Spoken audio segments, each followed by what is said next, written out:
বিসমিল্লাহির রহমানির রাহিম। হ্যালো, আসসালামু আলাইকুম। প্রিয় দর্শক, আশা করি ভালো আছেন। আপনাদের দোয়া এবং আল্লাহর রহমতে আমিও ভালো আছি। আজ আমি আপনাদের জন্য নিয়ে এসেছি বাংলাদেশি স্টাইলের সালাদ রেসিপি।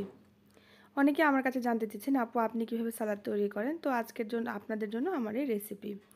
তো সালাদ তৈরি করার জন্য আমি এখানে 2টি শসা নিয়ে নিয়েছি, 1টি গাজর, 2টি টমেটো, 2টি কাঁচামরিচ এবং কিছু পেঁয়াজ। সালাদ তৈরি করার জন্য আমার এই ইনগ্রিডিয়েন্টসগুলো যথেষ্ট। যদি আপনারা মনে করেন আরও কোনো কিছু অ্যাড করতে চান তো করতে পারেন, প্রবলেম হবে না।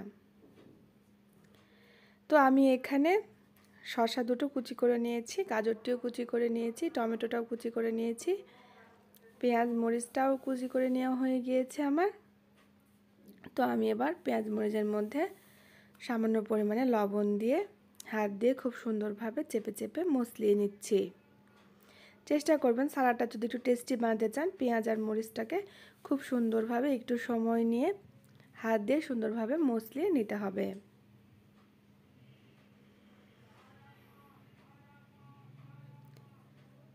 যে সকল ভাইয়া আপুরা আমার ভিডিওটি দেখছেন, একটি লাইক দিয়ে ভিডিওটি দেখা শুরু করবেন। আপনার একটি লাইকে পারে আমার এই ভিডিওটিকে হাজার হাজার মানুষের কাছে পৌঁছে দিতে। প্লিজ ভাইয়া আপুরা আমার চ্যানেলটিকে সাবস্ক্রাইব করে দেবেন, শেয়ার করবেন, কমেন্ট করবেন এবং পাশে থাকা বেল বাটনটি বাজিয়ে দিয়ে অল নোটিফিকেশনটা অন করে নেবেন।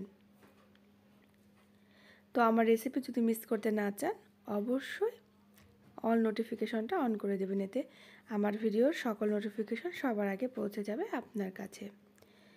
তো আমার মশলানো হয়ে গিয়েছে, এর মধ্যে আমি অল্প পরিমাণে সরষের তেল দিয়ে নিচ্ছি। এবার এই মিশ্রণের সাথে আমি শসা, গাজর এবং টমেটোগুলো খুব সুন্দরভাবে হাত দিয়ে মাখিয়ে নিচ্ছি। সালাদকে আরও একটু টেস্টি বানানোর জন্য আমি লেবুর এক টুকরা পিস থেকে যেটুকু রস আসে সেই রসটুকু আমি সালাদের উপরে দিয়ে দিচ্ছি। দিয়ে আবারও আমি খুব সুন্দরভাবে সালাদটি মাখিয়ে নিচ্ছি। এই সালাদটি আপনি খেতে পারবেন ভাতের সাথে, পোলাওয়ের সাথে, অনেকে রুটির সাথেও খেয়ে থাকেন, রুটি পরোটার সাথেও খেতে পারবেন। তো বাংলাদেশের স্টাইলের এই সালাদটি আসলে অনেক খেতে সুস্বাদু হয়ে থাকে। তো আমি যেভাবে তৈরি করেছি, আপনি যদি তৈরি করেন আপনার সালাদটিও খেতে হবে অনেক সুস্বাদু। তো বানাবেন অবশ্যই। আজকের মতো এই পর্যন্তই। পরবর্তীতে আবার অন্য কোনো রেসিপিতে আপনাদের সামনে চলে আসব। সেই পর্যন্ত ভালো থাকবেন। আল্লাহ হাফেজ।